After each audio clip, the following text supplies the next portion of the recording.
Hello. Hello there. Good. I actually don't see the number of people that we have. So I'm probably going to give a couple of minutes.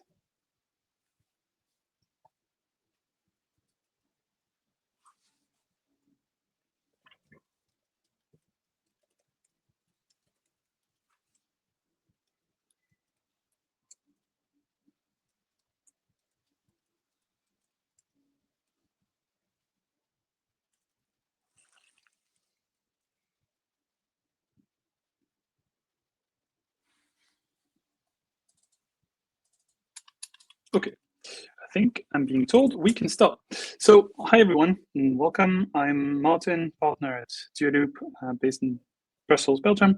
And today I'm here with Marv, who I have the pleasure to know for almost a decade, maybe a bit less than that. We had the pleasure to cross paths with him at McKinsey and Company, where he was a product manager and then director and head of product, and helping clients build ventures. And today, Marv is here to talk to us about answer the famous question: did AI kill the product star? And really to give us his thoughts about how AI and product management combine together, and what it means for the profession in and of itself. With that word, Marv, floor is yours. Fantastic. An absolute pleasure to be here. This is, to me, one of the more exciting conversations we have in our current era of AI adoption. So I'd love to hear comments and questions on the chat as we kind of go through the presentation. But really kind of want to kind of pose this question of really kind of what the future means for our industry, what it means for us as practitioners, but also kind of inferring a little bit about what might be over the horizon and how things come together. So the question is, has AI killed the product star? To pose it a little bit is a bit of my own background as well. I first started doing product management without knowing it. So back when I was 9 years old, I was programming computer games. My parents would only let me program for an hour each evening on my old ZX Spectrum. So what forced me to actually do was to actually look at the kind of different options of what I could build, what I could actually develop. So each of my English lessons, rather than actually learning what I was meant to learn about Shakespeare, I was actually writing a list of things to build. I was trying to work out what I could do in that hour that evening. I was writing user stories, I was time boxing, I was prototyping on paper, all these things that to me actually made my time that evening as productive as possible. I then went on to university, and at university I studied artificial intelligence. Back then, it was a very different form of AI. What I also learned was how they taught software engineering. I learned what was called the V model and various other ways, which to me were very counterproductive to how I'd grown up learning to actually program and develop. And it was only a few years into industry I realized actually how wrong what I was taught at university was. Actually, a lot of my gut instincts as a child to actually deliver things, to prioritize what was valuable, to try and make something that was actually shippable each time was more the correct way to do.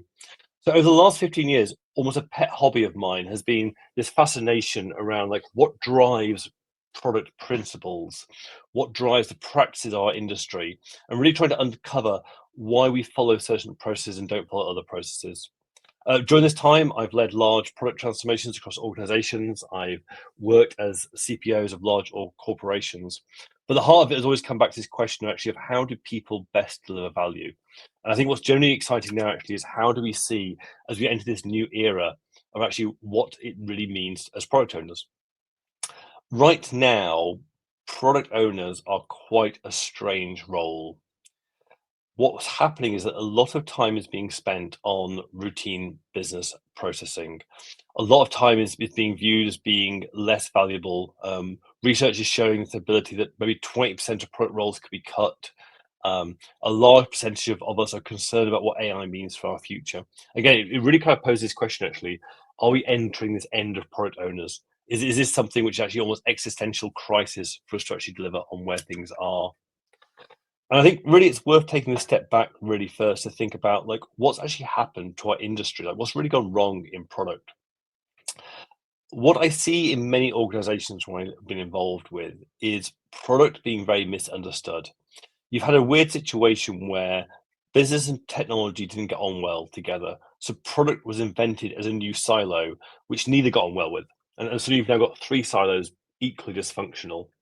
An awful lot of focus around delivering to time commitments rather than value commitments. A lot of documentation, a lot of coordination, a lot of are we shipping on time, not are we delivering what's valuable to be shipping. And really kind of focus on this admin stuff or attending weekly steercos or fortnightly sprint reviews, more this agile theatre where we invited the stakeholders, we presented what was in, we showed a burn down chart, we got through another sprint. I can now go back to my Jira and do it. And really what's kind of happened, I think, is a lot of the origins of agile have been forgotten. Like the original intention of it was really 20 years ago, there's a real animosity between business and technology, a big misunderstanding. The Scrum and the Agile principles were really designed as a compromise to try and find a common working ground, find a way that actually both sides could commit to try and deliver. The success of it has also come with the principles being over adopted and the practices outpacing them.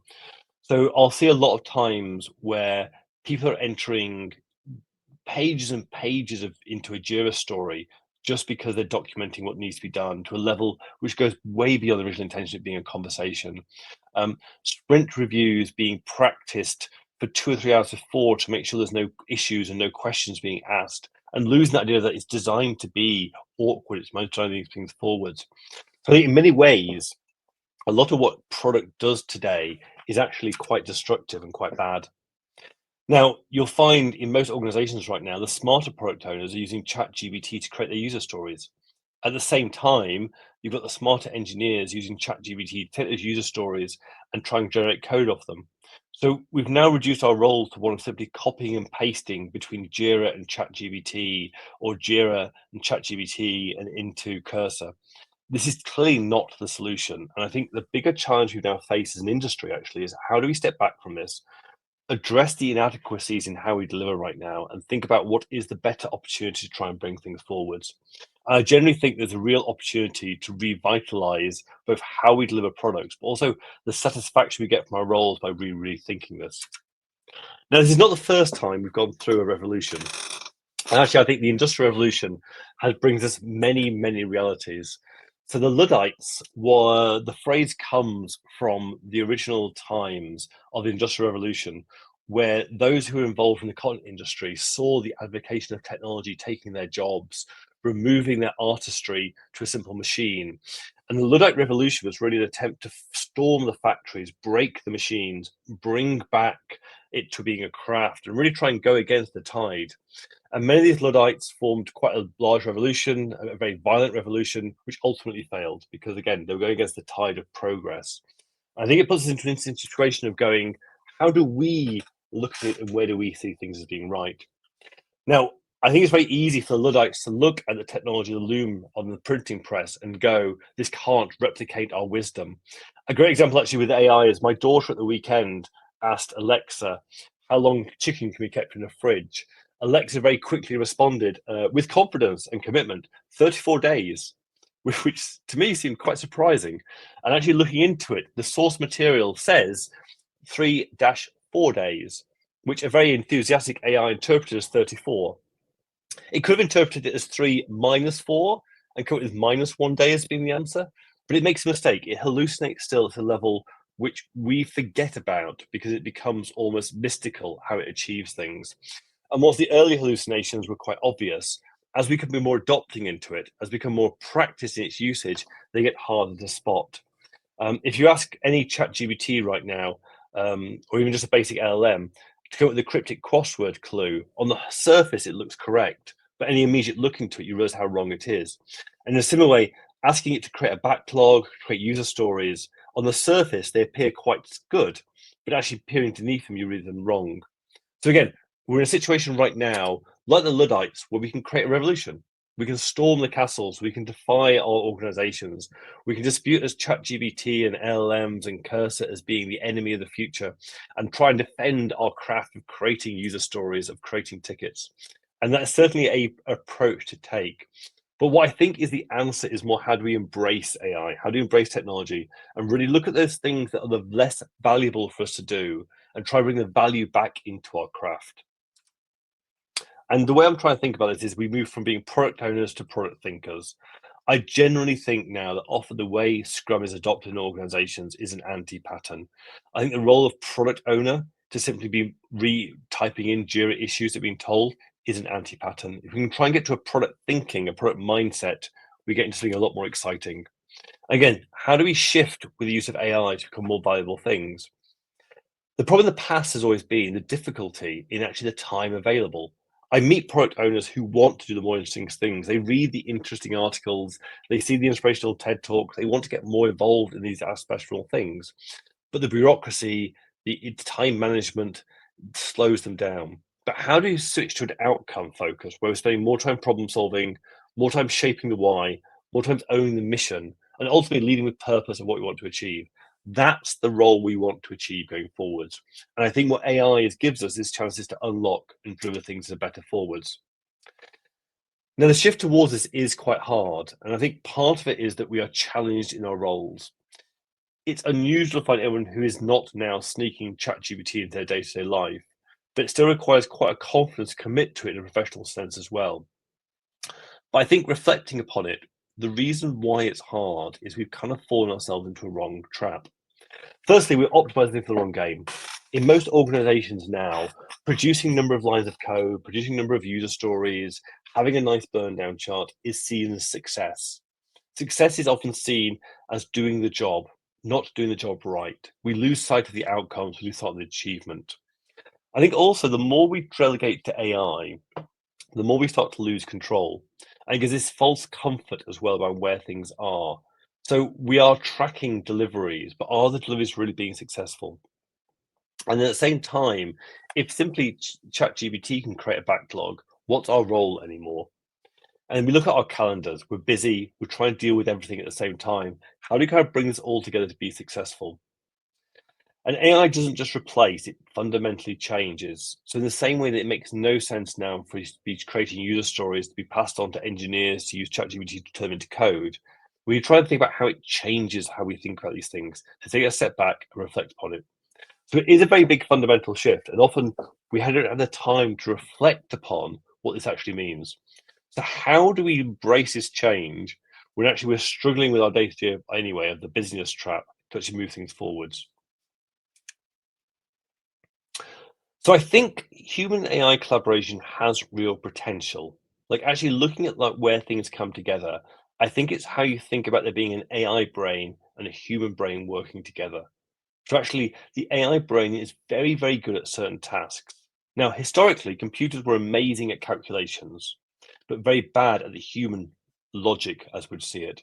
Increasingly now, the ability to parse 100 documents to consolidate it down is amazing. I can go into Perplexity, I can give it a problem, it can find 40 amazing documents on it, it can consolidate it down, it can answer a question in seconds.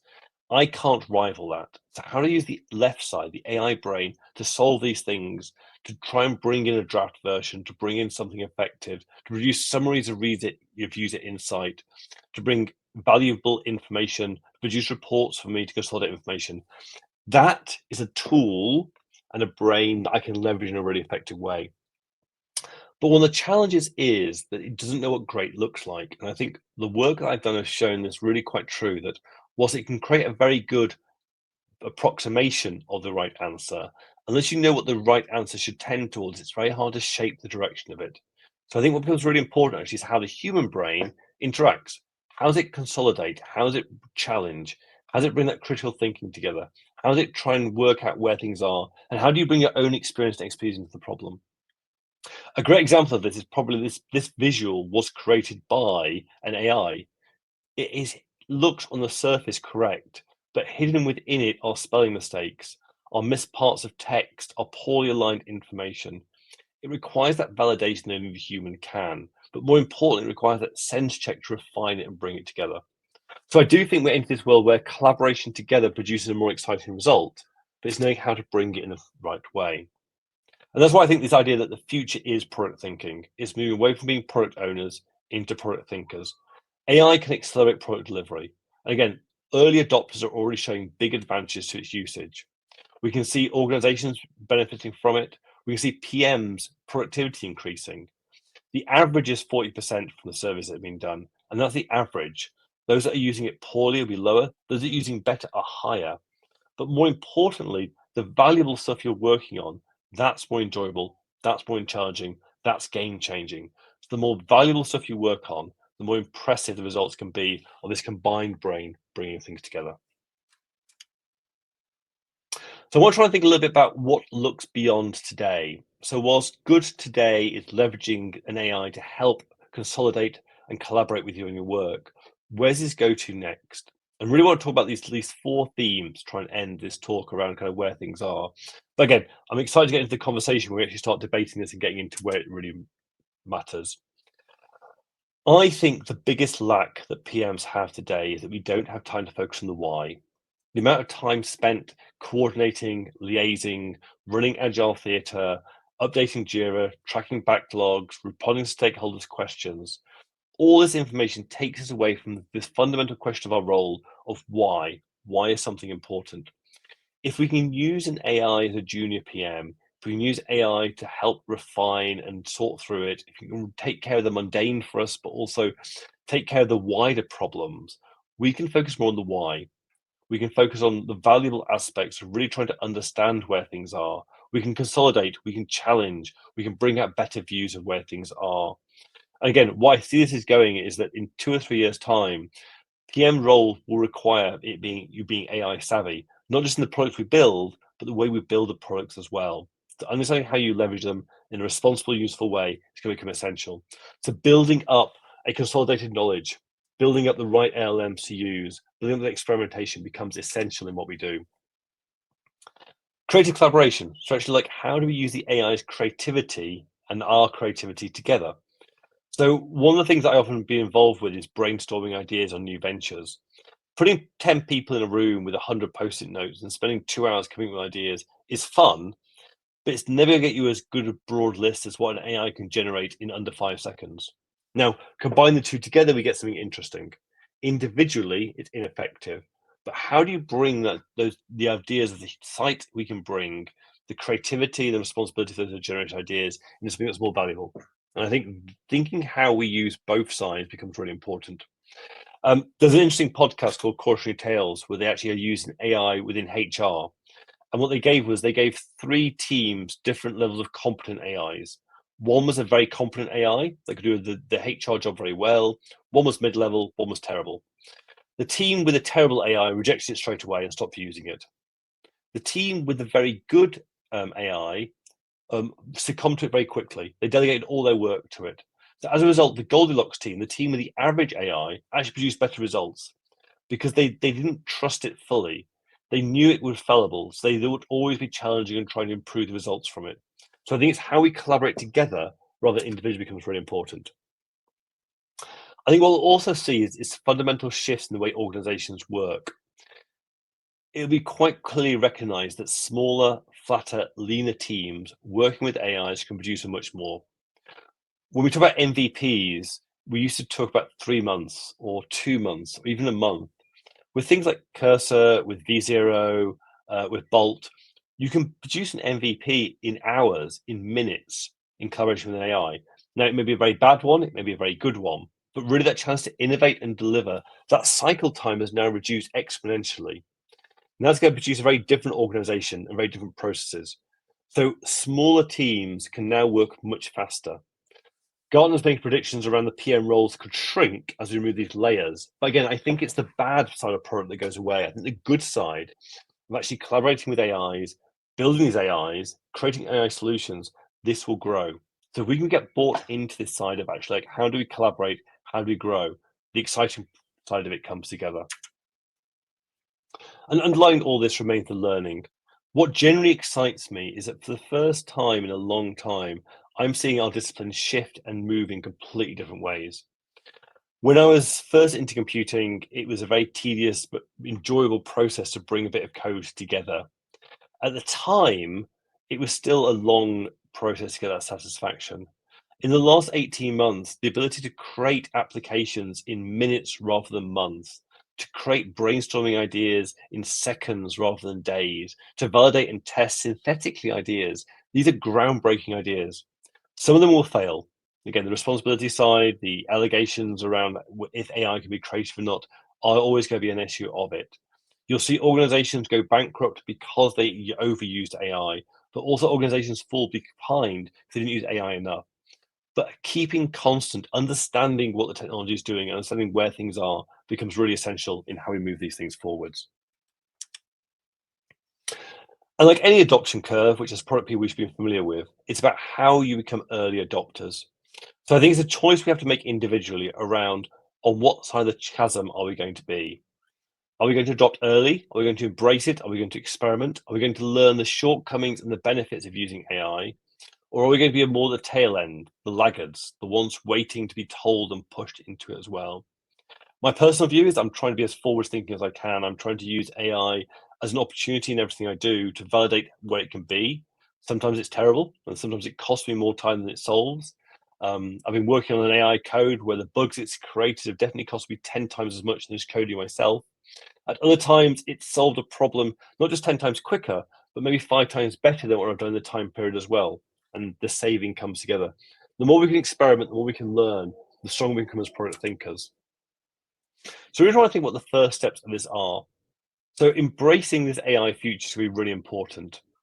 So really think about how you reshape your day, how you become AI influencing what you do, but also reshaping how we are as product leaders.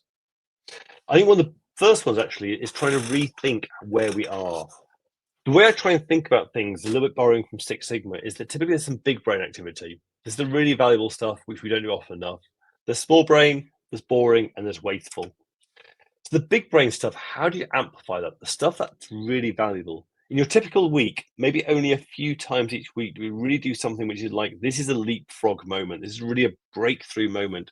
How do we amplify those big brain moments? How do you have more time for them? But also, how do you make them more effective? Last week, I went for a run. During that run, I was chatting the whole time to ChatGPT. And again, for an hour, we brainstormed a problem. I got to a really exciting conclusion on it. It was something which would have taken me a lot longer in any other sense of it. Smaller brain tasks, these have value and creativity. How do we reshape how we do them? How do we think about how we delegate? How do we think about managing it in the right sort of way? The boring tasks, how do we automate them? How can we delegate them away? If I need to produce a few lines of text as a starting point, can I create within a notebook a basic understanding of the problem and create that in a quick way? If I have to create reports still, how can I create them in an automated way? How can I remove them? And the really wasteful stuff, this is a chance to get rid of those things. This is a chance to revolutionize how we do the processing.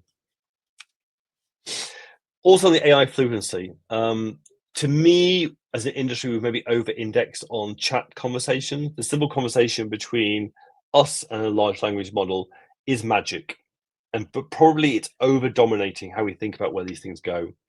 I think as we get into a more interesting conversation, actually, is how do we start to bring in a more complex problem to solve more complex challenges?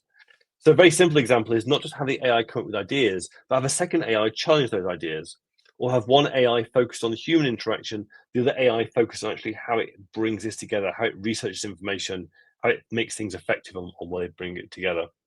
And really what makes me genuinely excited is the agentic architecture. Back at university, my dissertation was an agentic architecture. It wasn't what we called it back then, and it was actually a terrible way of doing it back then. But the ability to actually bring together a collaboration of agents and potentially a collaboration of humans in this mix as well to solve really complex problems, each with a specific purpose. Some might be our own agents, some might be borrowed from other companies, some might have proprietary information. Bring this all together, bringing in protocols to allow them to communicate effectively. This creates a really complex way of challenging things in a new way. Again, what I'm really excited about is trying to experiment and learn about these sort of things as well. So try to think actually about how you reimagine your product leadership. I think the current agile model is not very agile. We end up with a very process-driven way of doing things. I think the future is more how we reshape this.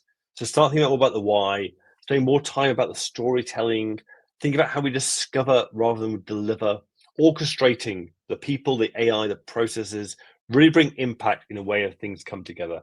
To me, this is the exciting way of bringing things together. So try and make this practical and try and think about your own way of things. I think we're at quite a unique moment, both in our careers and also as an industry, and also as a revolution going into this as well. I think it's a chance for you to decide what sort of product leader you want to be. Do you want to be one who is simply updating Jira each day, or one who's leading where things are? How do you start to bring forward that view of where things are exciting? My first step would be to look at your calendar today. Look at what's valuable. Like how much of it is really just administration and how much is actually shaping what you do. Find things to automate, find things to delegate, find things that are valuable to amplify them. Run a product work reset with your team. Like discuss with them, like what can we do? What could AI really change about what we can be doing our things? How can we remove processes to give more time for it? How can we work in the right way to deliver that forwards? Spend at least an hour each week learning about new things in AI, experimenting, trying things out. If you go build a backlog up, have an AI create one as well and compare what the results are. And basically run experiments, try and learn what can be effective and what could deliver value to what it is. So really, my position is really the future is product thinking, not product owners. AI enablement gives us this way. We can really be in a situation to lead rather than simply updating Jira tickets. That's the end of my presentation. I'd now love to hear what your thoughts are.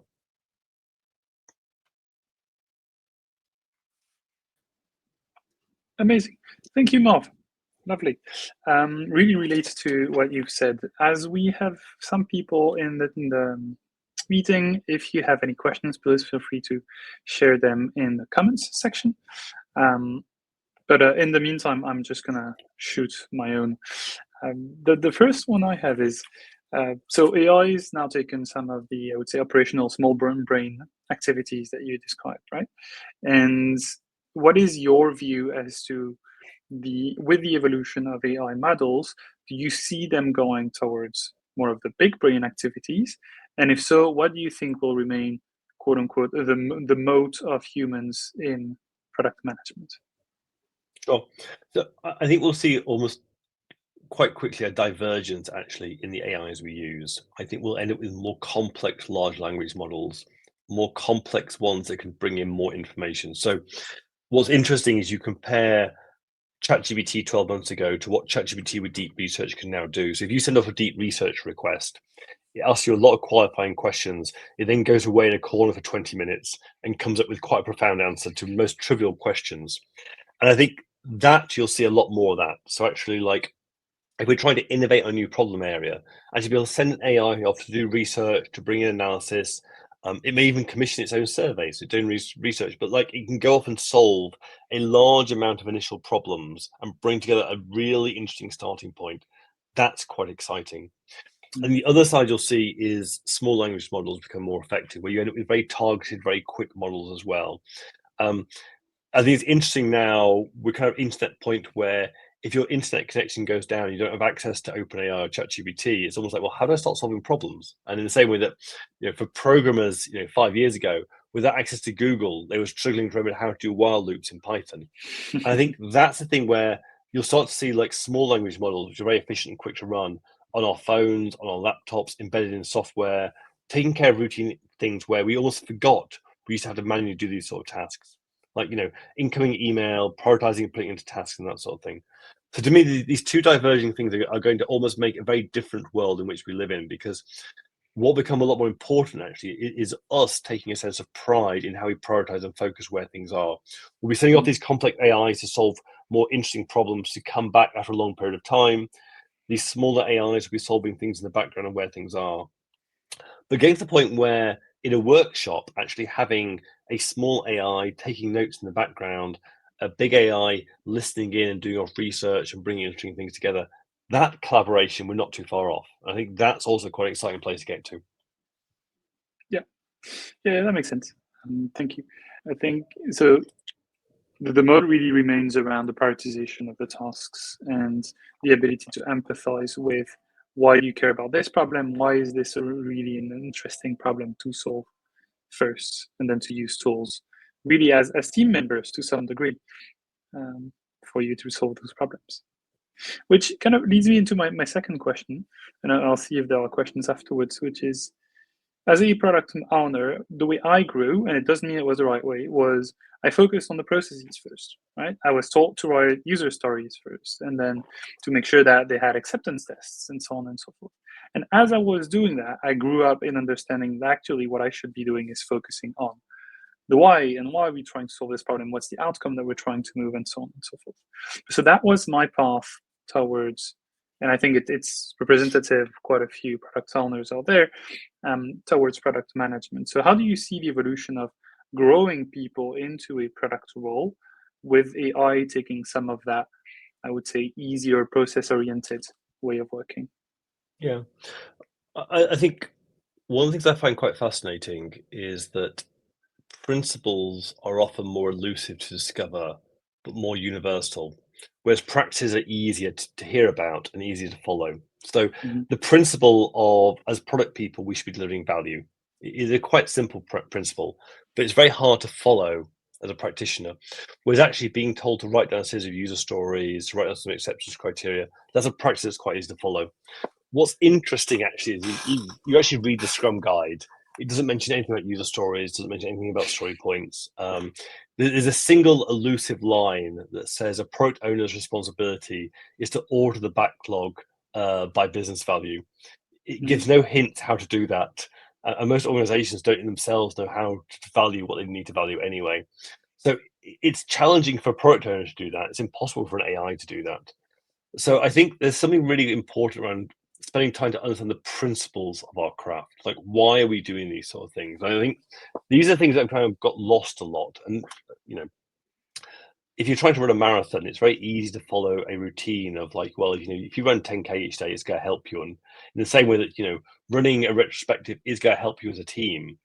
But by understanding the reasons why and some of those principles, you really unlock the better value of where things are. And I think by understanding those principles helps us understand where AI helps and hinders us. So if I'm trying to solve a problem, I know that really what I'm trying to get to is a valuable outcome. I'm trying to find the risks in it. I'm trying to de-risk those particular bits as well. So again, as an example, we over-indexed on engineering maybe 10 years ago because a lot of IT projects were falling behind. So we probably over-indexed on let's estimate more, let's do more blueprinting, let's come up with better plans. We then sort of hit an issue where things were getting delivered okay, but they weren't really delivering value to the user. So we probably over-indexed on prototyping and design thinking. And these aren't bad things, but again, the principle behind this is that is it a technical risk? Is it an uncertainty in how long it will take to deliver? Or is it an adoption risk or a commercial risk? Like, what's the experiment we need to run? So given you know, a particular problem, like mocking it up and asking a user is a good thing, but understanding that sometimes if that's not the risk, then in which case that's a bad thing, only then to the principles that become important. So I think being able to use AI is a really effective way of trying to accelerate all these things as well.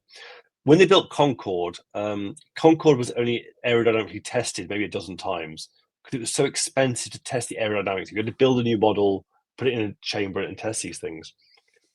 With synthetic research now, you can run tests on your backlog 100 times an hour. Now, is getting an AI to do synthetic research, synthetic feedback on your thing as effective as testing with real users? Maybe. I generally don't know, but it's definitely quicker. Like to actually have an AI in real time say, you suggest these ideas, I think your 3 personas would love it, but your other 2 personas would hate it. That's a unique way to challenge yourself in the moment that would take things a lot longer.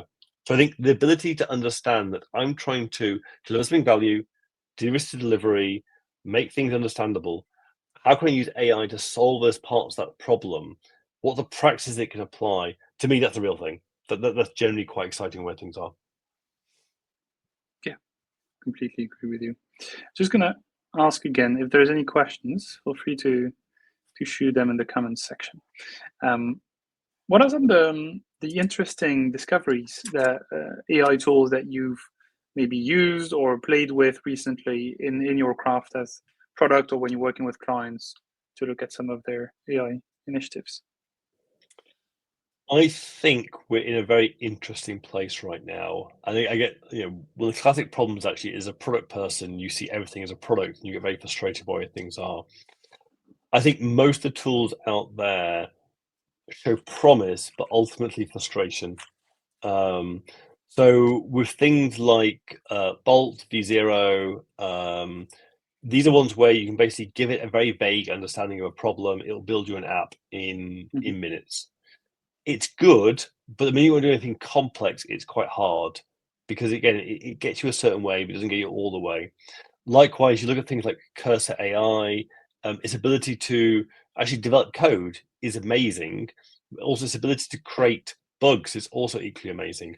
You're in the middle of like trying to refine or the authentication model, and it'll suddenly change your top banner completely. And again, it's because it has complexity in it. Now, again, there's solutions to this. There's ways of actually having a backlog and user requirements into it and creating that. I think similar, like another frustration is like Notebook LM, which is by Google. It's a great way of actually bringing together like a consolidation of different documents, asking those documents various questions. It can even create a little podcast to around it. It's fantastic. It has no API. It has no way of linking these things together. If you use Gemini on Google Slides, it's nice, but if you ask it to update the slide, it can't do that. If you ask it to make changes, it will create weird pages on that. So with all these things, they hint and tantalize about what the future could be with this collaboration. But right now, they're still a long way off where they are. And I think we'll see this shifting in the next 12 months. The LMs themselves will get better, but more importantly, the experience, the interaction will get better around where they are.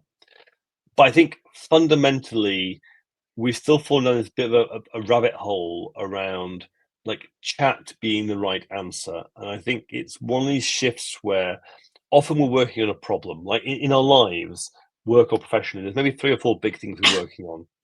And therefore, actually, like if we're trying to plan a holiday, for example, what we're actually doing is we're trying to work out a schedule of activities. If I'm planning a presentation for an investment, I'm probably working on an investment deck and a board presentation. These aren't chats, they're chats about something. I think what we'll start to see more is the something being the forefront of what we do. So what I'd much rather see actually is the likes of Perplexity be able to create a knowledge of information, which I can then use Gemini to feed into a slide presentation of the quality and tone of voice I want and develop that. And I think what's interesting is some of the newer innovations actually of shortcutting this actually rather than trying to make Google Slides or PowerPoint more effective, actually like rethinking how presentations work with AI first as a principle. These could be groundbreaking as well. But I think increasingly it's trying to think around like understand the shortcomings, understand the advantages, how these things come to life. That's I think where the art and the balance is still going to be quite important. Yeah, that makes sense. I have my own war stories with Cursor where I was trying to fiddle with Crew AI, and I'm more comfortable in TypeScript, so I wanted it to just do something in TypeScript. And then suddenly it invented the whole imports and mocked up the whole interface for me instead of just telling me, actually, you're a moron, you should write this in Python. Yeah. So I think we'll increasingly see that where, and again, rightly or wrongly, you can get a better result from ChatGPT if you promise it to pay it £100 in your prompt or threaten to fire it if you don't. And again, because it's learned from these interactions, it's learned from these sort of things. So telling it to do better or to try harder or its job's on the line, weirdly will get you better results. But I think increasingly it's trying to solve in a way which we don't fully understand. And I think, again, what's interesting is that in many ways, the discovery of these AIs, large language models, wasn't really an intended result. It was more an interesting academic exercise which produced surprising results. Suddenly it was a little bit like, well, probabilistic predicting of what the next word could be is fun, but actually not really that useful. But suddenly if you gave it enough learning and enough input, enough processing power, the results that came back were surprisingly good. And we still don't fully understand why it is surprisingly good. And again, creating a small language model seems to work really well in certain times, different processing results. We don't know enough about this yet to understand where things are. But certainly it's trying to solve a problem. It's trying to get that gratification. There's a reward point for it to try and solve the thing. And again, you have something where to try and solve it, it might create an entire set of TypeScript just to try and solve a problem. I'll be coding, and what I think is quite a simple UI request change, I'll suddenly see it's created 1,000 lines of code to solve something. Because again, it solved it, just not solved it in the right sort of way. And I think taking that step back and, maybe telling it its job's at stake, maybe telling it to rethink how it's done, there's still that critical thinking side to it. So my kids are generally curious. when they can use AI in their homework and when they can't use AI in their homework. I actually caught my daughter about 5 years ago using her Alexa to do her maths homework. And to me, that was great. Like if you've got, a semi-sentient calculator sitting next to you that can respond to voice prompts and you're not using it, that's a problem. And I think in a modern day world, like if you're not using the tools out there, but not understanding how to use the tools, that's a problem. So using them the right sort of way, but avoiding the bad things, that's going to be the really interesting challenge going forwards. Yeah, that makes a lot of sense. I think, yeah, the maybe another cautionary tale from me is probably, while a lot of these tools have increased productivity to a great extent, there's also the 10th DORA report, for example, showing that stability of software has actually decreased in the last 12 months because of AI-generated tools and the reduction in dryness of the code and not repeating the elements of the code. And so while as product managers, it's great for us to learn and increase our rate of learning, it's also a double-edged sword when we work with our engineering friends and making sure that they still own the quality of what's being delivered to some degree. Yeah, and you'll see examples of I know a recruiter, and she had a covering letter that was submitted to her to actually their Paris office, and it said in perfect French midway through to the question of what's your desire to work for our company. It said, as a large language model, I can't express desires, because clearly they just asked ChatGPT to translate to French. Again, this will become an increasing problem as we don't really understand what the consequences of things are. And again, Industrial Revolution had similar problems where it created a mass level of unemployment, it created lower quality garments, it created consequences that were not expected, both the pollution that's being created from the work factories, the social issues. The consequences are going to hit us in a way that we didn't expect. And I think the problem right now is that it's still seen as magic. That what would normally have taken me a day or a week can now just magically happen in an hour. But how do you check the answers of something you don't really understand it? So again, with my daughter, if she's using Alexa to do her maths, what if it gives her the wrong results? What if it tells her to keep the chicken in the fridge for 30 days? If no one's checking the answer, the critical thinking isn't there, not only do we get salmonella, we get bigger society problems as well with the fragility of code in nuclear submarines. Yeah, definitely. Even building on that, there's the report at the beginning of April from Microsoft that people have a lower tendency to use critical thinking with outputs from large language models than they are with humans. And so that just compounds what you're saying, indeed. Yeah. Although Good. I think it's interesting from a UX perspective. So one of the things I've been involved in actually is developing tools that try to use AI and creativity. And again, it's a bigger debate if that's possible or not. But I think if you present it very much as the AI is presenting you its first pass at an idea, what we found interesting actually was from a politeness perspective, certainly from a British cultural perspective, whilst people were quite willing to be critical of the AI's responses, much more than they would have of a human's responses. So I think there's a tendency of in a group thinking situation where actually you present the AI the right way, people can be critical of it in a way that probably in a one-on-one situation we wouldn't be critical of it because we assume it's the right result. It's a similar thing where I think still people misinterpret an LLM with Google. That if you're Googling something, you're not getting necessarily the fact back, but you're getting back a page that gives you that fact. Whereas with an LLM, it's simply giving you a prediction of what the response on the page might look like. So we're getting a few steps away from the truth, but we're getting in a more convenient format. And again, we're less likely to research, was that true? We're less likely to research, was that Wikipedia page true? But still, it creates a larger issue around critical thinking. Yeah, completely agree. Cool.